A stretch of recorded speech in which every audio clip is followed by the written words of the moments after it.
Hello everybody, welcome to my channel, or welcome back if you've been here before. Today I am revealing one of my most dear watches and my oldest watch in my collection. If you believe it or not, you will see it throughout the next 5 or 10 minutes, depending how long this video will be. This is not the box it came with. I lost the original box back then while moving house several times, as this watch is about 22 years old. Yeah, it's unbelievable to me, but that's how old it is, and now I'm here to reveal it. And you can see here, there we go, the white dial pre-ceramic Daytona. This is the reference number 116520. And there's a few things which are really special about this specific Daytona. First of all, this was the first Rolex Daytona with an in-house automatic movement from Rolex. So this was never before. Before, this model was a very similar Daytona, and this was from, this had the movement of Zenith. Back then, nobody wanted the Zenith anymore, and everybody wanted the one with the in-house from Rolex. Now, if you look at the prices, of course, the Zenith is a lot more expensive on the secondary market as this one.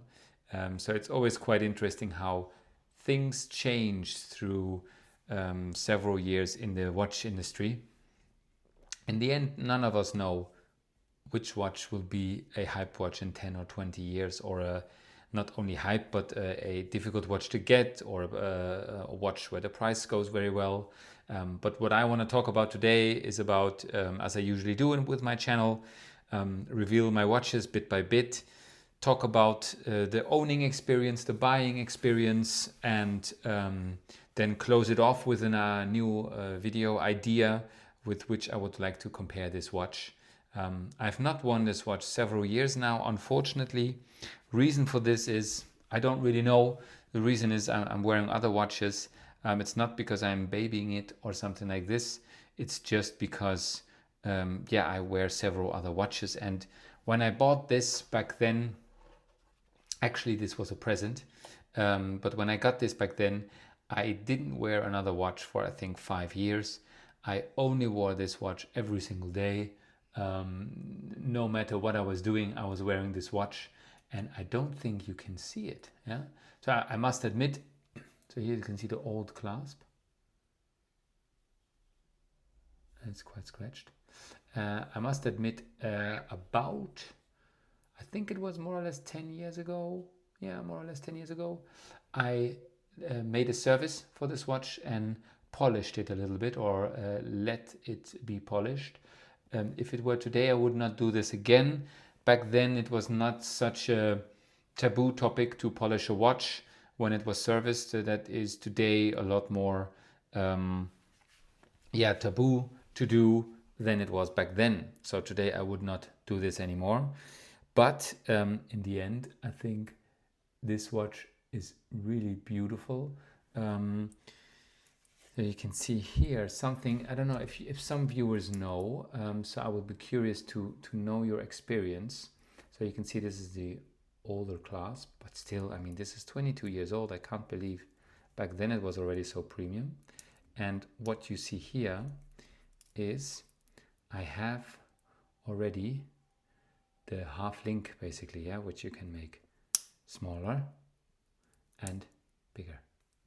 And I don't know if I had this before the service, or if during the service they just changed this. So if anybody knows, this watch is from 2002, 2003. If anybody knows if the Daytona back then on the Oyster bracelet already had that half link, do let me know, as I'm really curious to find out. I've not done a lot of research on it, but it just, for me, I never realized this part until it was there after the service. So I'm not sure, but it would be interesting to know. Either way, if you look at this watch, this is the pre-ceramic. Let me quickly try another light, so bear with me for a second. I think, yeah, there we go. I think that puts it a little bit better perspective, this watch. So here you can see how beautiful this white dial is. Yeah. You can see how the back is still really good. I used to have this sticker there, this green sticker. Anybody remember the green sticker that we used to have here on the older watches? I used to have it there until the service. They took it away. It's a pity. I used to have this piece also when I bought it, of course. I will go into the buying story a little bit later. And I had the box, but back then, again, 20 years ago, things were different. People were not really paying attention to boxes and papers, etc. I don't have the papers either anymore, so this is basically a naked watch.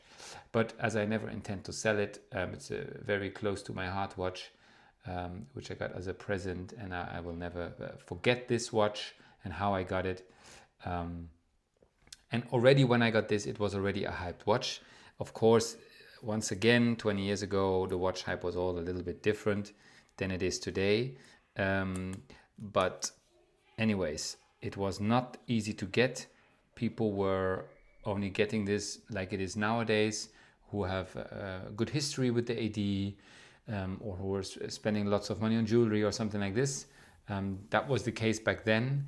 And the reason actually I got this watch was a little bit by luck. Of course, this was a beautiful watch, and back then I didn't think of being able to get that watch for that occasion. But I went into this AD wanting to get the Submariner Bluesy. Yeah, that was the actual reason, and I had it on my wrist already. I was trying it out, and I was like, okay, wow, this looks really amazing. Yeah, I think this is the watch to get. And then the lady was an owner of the AD. Said, well, I have something more special in the back. If you're interested, I will go and get it quickly. And there she came out with this watch, and I was completely in shock and couldn't believe that they were offered this watch. And right away put it on the wrist and didn't take it off anymore. And then we went out the door with this, and yeah, until today, this watch reminds me of that day, of a beautiful day, and that started my watch collecting, but at the same time, interestingly, slowed it down, because this was my very first luxury watch, bought new at the AD. And as it was right away, this one is like the pinnacle of watch collecting, apart from Patek Philippe, Audemars Piguet and stuff like this. It's basically the end game for most people collecting modern watches. So for me, there was no other watch I was even thinking of or wanting of or anything like that.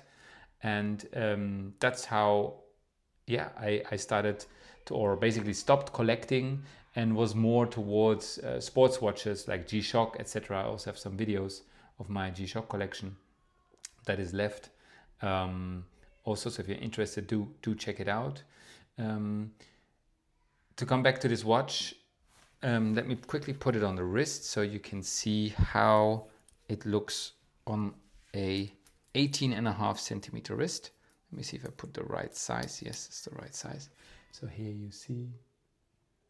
I mean, I think this watch is it's a perfect watch. Yeah. Nothing, and I love white dials. And back then, if they would have brought the black one out, I would have taken the black one. It really didn't matter.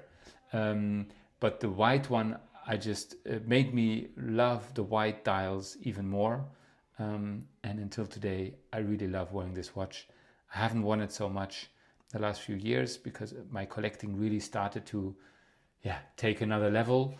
And then you want to wear your newer watches, etc. And this got a lot of wrist time back in the day. What else can I say about this watch? I think it's one of the most special Daytonas because it's the first movement of Rolex themselves. This watch, because I had it, also kept me away from the ceramic Daytona, which was the model after this, where they came with the ceramic, but it was the same movement. It was the same watch in every single way, except for the ceramic bezel, and the dial was a little bit different. Yeah, and this came in 2016, I think. So this was like, yeah, 13, 14 years after I had this watch. Back then in 2016, I didn't have the kind of money to consider this watch, but I was, of course, looking at it. And when I started to have the money to be able to buy such a watch again, I was looking at it. I looked at the Panda, or actually the black one, because I had the white dial already. I didn't see a reason to get another white dial Daytona. I looked also a long time at the Ghost, so the white gold with the not oyster, but oyster flex, I think it's called, bracelet. I love that, or strap. But the prices, when I looked at that watch to get it new from the AD, this was about 4 years ago, it was 26,000 euro, more or less. I think today it is 36 retail. So it's just crazy how that spiked up.